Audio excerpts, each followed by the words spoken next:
For decades, the idea that continents could drift was a puzzle without a solution. Then, in the 1950s, new technology let us see the ocean floor for the first time, revealing enormous underwater mountain ranges. We realized Earth's crust isn't one solid piece, but a cracked shell of giant plates. This was the birth of plate tectonics. These massive tectonic plates, some carrying continents, others just ocean floor, are pieces of the lithosphere. And they aren't just sitting still, they're floating on a hot, semi-liquid layer of the mantle called the asthenosphere. The smoking gun was found in the middle of the Atlantic. At the mid-Atlantic ridge, scientists discovered a massive rift where magma constantly bubbles up, cools, and forms brand new ocean floor. As new rock is made, it shoves the old rock aside. The seafloor is a giant conveyor belt, growing in the middle and moving outwards. The proof? Rocks near the ridge are brand new.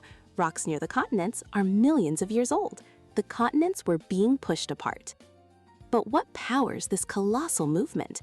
The engine is deep inside the Earth. Heat from the core warms the mantle rock, which becomes less dense and slowly rises. When it reaches the cool crust, it spreads out sideways, dragging the plates along with it through friction.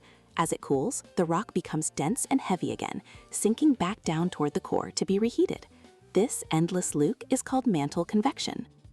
Gravity also gives a helping hand. At the ridge, gravity pulls the newly formed elevated rock downhill, a force called ridge push.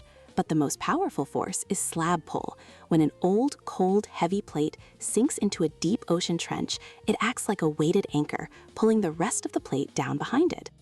So our planet's surface is in constant motion, a dynamic system driven by internal heat and gravity, where new crust is born at ridges and old crust is recycled back into the Earth at trenches.